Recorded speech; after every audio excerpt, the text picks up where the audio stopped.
12th physics chapter 3 current electricity topic बता रहे हैं आज हम व्हीटस्टोन ब्रिज। पहला पॉइंट आता है व्हीटस्टोन ब्रिज होता क्या है। व्हीटस्टोन ब्रिज को समझने के लिए पहले एक डायग्राम समझते हैं, फिर उसके बाद उसकी स्टेटमेंट आपको बताते हैं। तो यहां पर देखिए, यहां पर होता क्या है, ये एक सेटअप होता है जिसके अंदर 4 रेजिस्टेंस लगाए जाते हैं।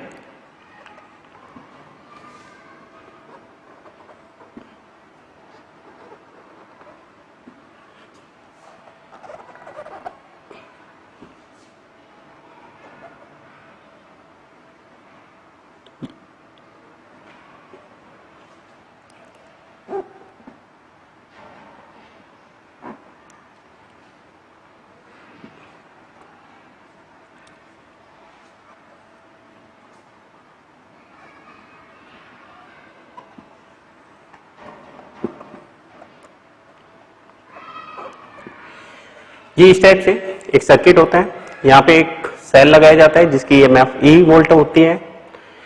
इनके नाम डाल देते हैं पॉइंट के, A, B, C, D, ये पॉइंट हो गए। पहले वाले रेजिस्टेंस का नाम P, दूसरे वाले का Q, इसका R और इस वाले का S।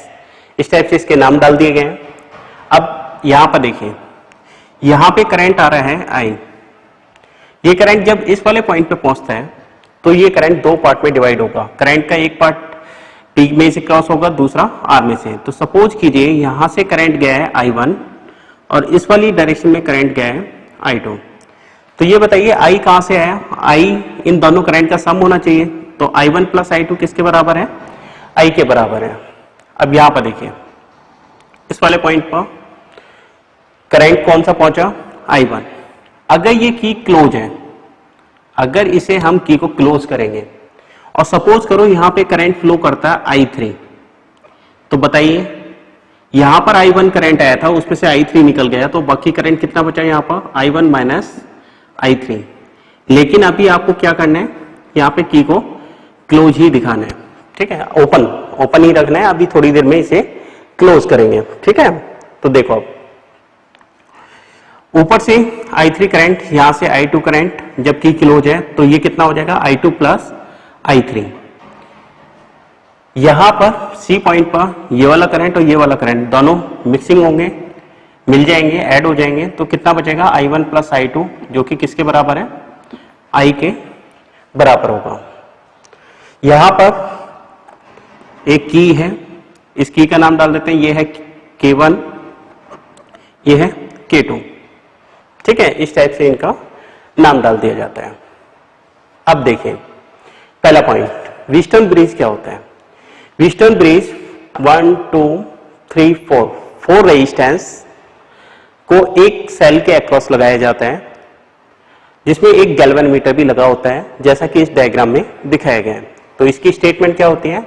Wheatstone bridge is a setup of 4 resistance and galvanometer across a cell as shown in diagram, इस टाइप से। दूसरा पॉइंट ये होता है, जब गैल्वेनोमीटर कोई डिफ्लेक्शन नहीं देता, उस केस में P अपॉन Q बराबर होता है R बाई S के। ये वाली प्रॉपर्टी हम अभी प्रूव करेंगे, ठीक है। तो यहां पर देखिए, पहला पॉइंट, सबसे पहले हमने की K2 को क्लोज किया, क्लोज की K2, हमने इस की को क्लोज कर दिया, तो करंट यहां से इस टाइप से फ्लो होगा। अभी गैल्वेनोमीटर में करंट फ्लो नहीं कर रहा, क्योंकि हमने की K1 को क्या किया हुआ है? अभी ओपन किया हुआ है। Now press the key K1। अब हमने क्या किया? हमने इस वाली की को क्लोज कर दिया। क्लोज करने से इसमें करंट कितना फ्लो होना शुरू हो गया? I3। हमें पता कैसे चलेगा कि करंट फ्लो हो रहा है? ये जो गैल्वेनोमीटर है ये डिफ्लेक्शन दे देगा, ठीक है। Now press the key K1, हमने की K1 को क्लोज कर दिया, तो यहां पर अब करंट फ्लो होना शुरू हो गया। सबसे पहले हम इक्वेशन बनाएंगे, तो हमें क्लोज सर्किट लेना पड़ेगा। लेट क्लोज सर्किट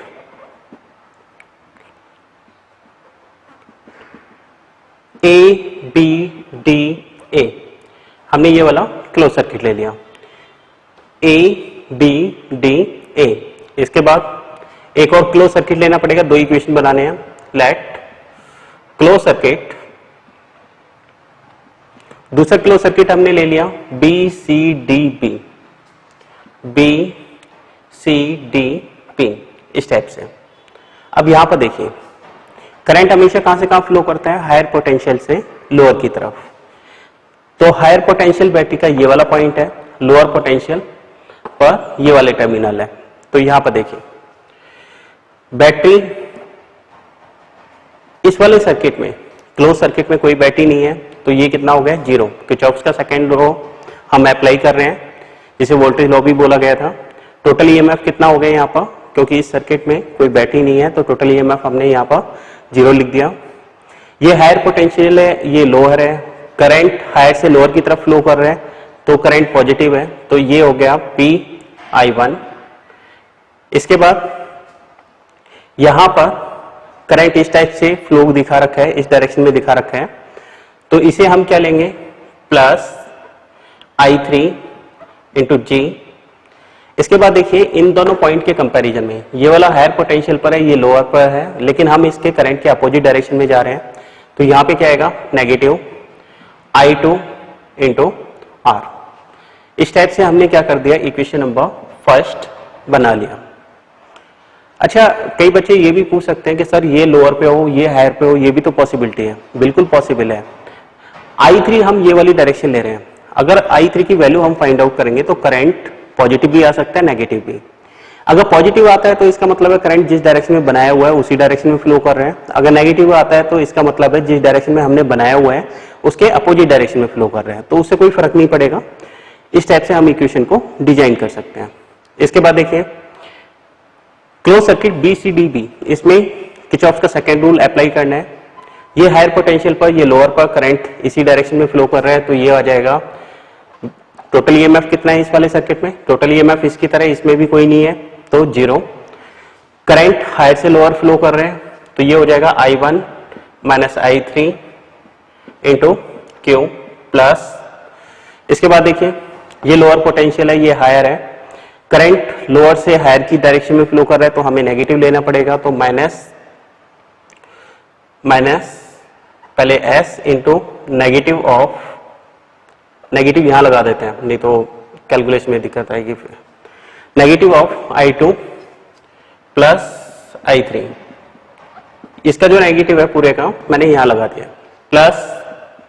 इसके बाद देखिए करंट इस डायरेक्शन में ऐसे लगाया गया था, अब इसके अपोजिट जा रहा है, मतलब लोअर से हायर की तरफ फ्लो कर रहे हैं इस सर्किट के अकॉर्डिंग, तो ये क्या आ जाएगा, ये भी नेगेटिव लेंगे तो ये कितना आ जाएगा, ये आ जाएगा I3 इंटू जी। ये हो गया इक्वेशन नंबर सेकेंड। इस टाइप से हम इस इक्वेशन को बना सकते हैं। अब एक काम कीजिए, यहां पर ये जो रेजिस्टेंस लिया गया है R, ये एक वेरिएबल रेजिस्टेंस है। ये क्रॉस करने का, रेजिस्टेंस को क्रॉस करने का मतलब है ये वेरिएबल रेजिस्टेंस है। अगर ये वेरिएबल रेजिस्टेंस है तो इसकी वैल्यू को इस टाइप से एडजस्ट कीजिए कि ये गैल्वेनोमीटर कोई डिफ्लेक्शन ना दे। Adjust value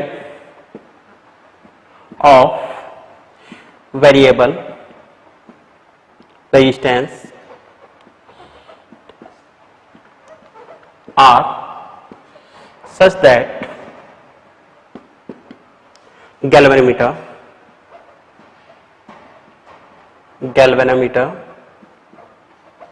give no deflection। इसका मतलब क्या हुआ, हमें R की वैल्यू को इस टाइप से एडजस्ट करना है कि गैल्वेनोमीटर कोई डिफ्लेक्शन ना दे। अगर गैल्वेनोमीटर कोई डिफ्लेक्शन नहीं दे रहा, इसका मतलब है गैल्वेनोमीटर में से कोई करंट फ्लो नहीं कर रहा, जिसका मतलब क्या हो गया, I3 हो गया जीरो। इसे बोलते हैं नल डिफ्लेक्शन, कोई डिफ्लेक्शन ना होना। ठीक है, I3 की वैल्यू इक्वेशन फर्स्ट और इक्वेशन सेकंड दोनों में पुट कीजिए। इक्वेशन फर्स्ट में पुट करेंगे I3 की वैल्यू 0, तो ये कितना हो जाएगा 0 PI1 माइनस I2 R। इसे दूसरी तरफ ले जाइए, I2R इक्वल टू PI1।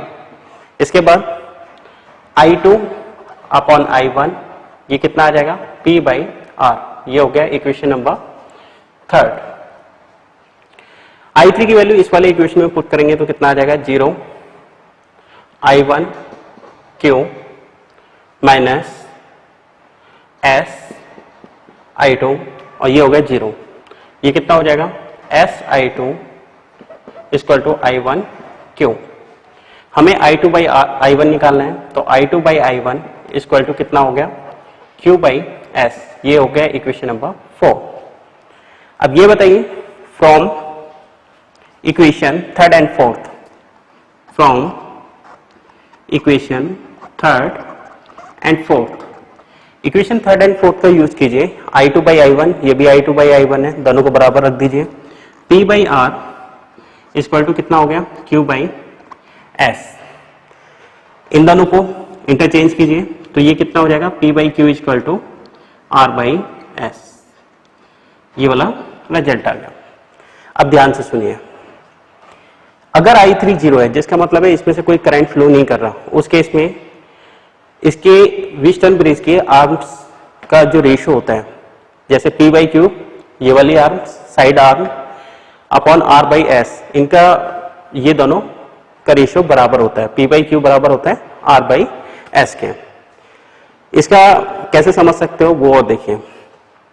अच्छा ये बताओ I3 0 होने का मतलब क्या होता है?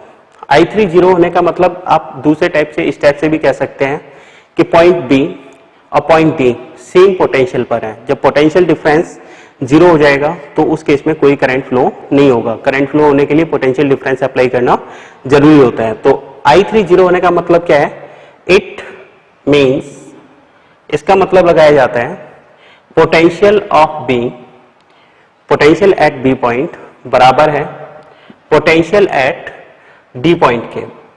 तो कई बार I3 0 ना लेके कई जगह पर लिख दिया जाता है कि B पॉइंट और D पॉइंट पर, मतलब इन दो पॉइंट के ऊपर पोटेंशियल सेम है, तो उस केस में भी आप कह सकते हैं कि इसमें से कोई करंट फ्लो नहीं होगा।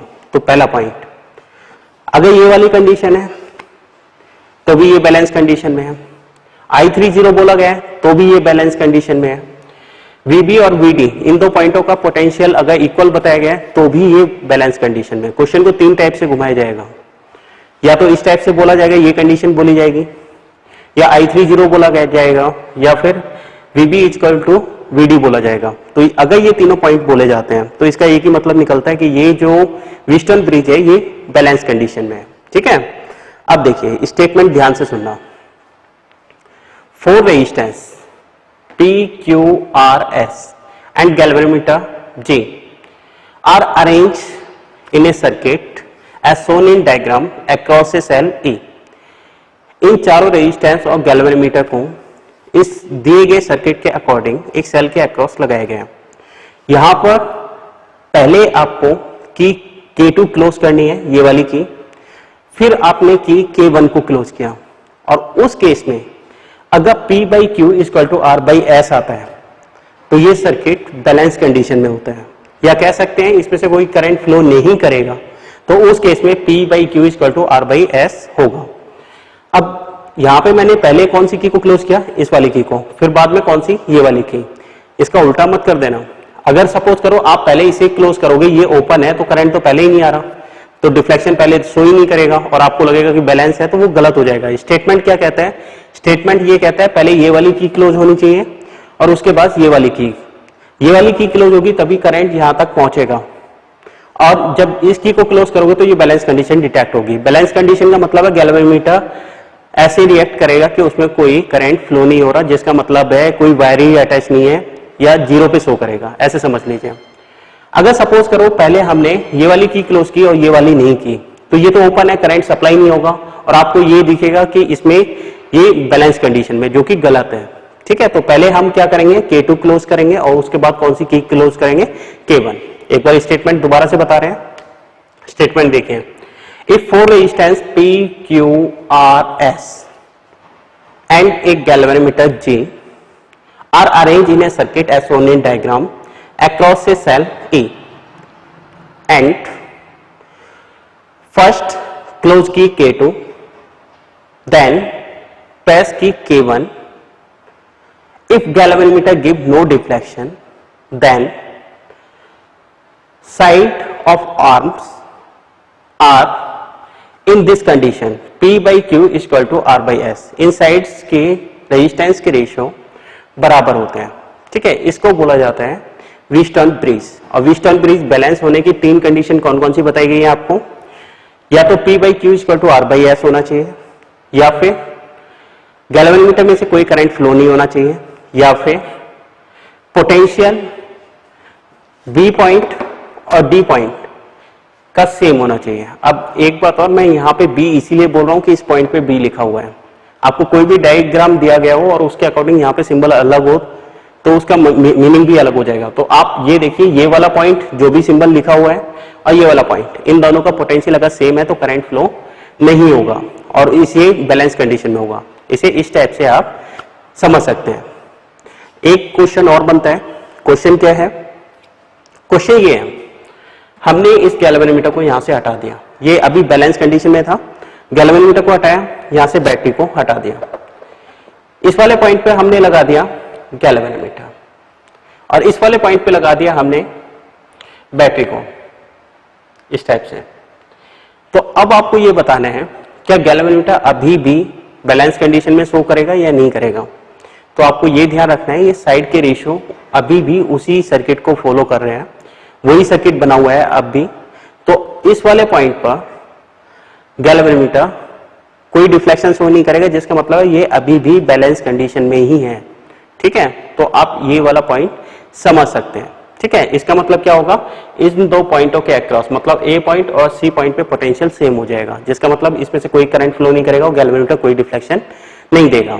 तो इस टाइप की एक्टिविटी हम खुद करके देखेंगे। फिलहाल इस क्वेश्चन में इस टाइप से ही है, जो सर्किट था उसे दोबारा से वापस बना देते हैं। ये ई पॉइंट और ये गैल्वेनोमीटर कहाँ था, इस वाले पॉइंट पर, ठीक है। तो इसे आप इस टाइप से समझ सकते हैं। Thank you.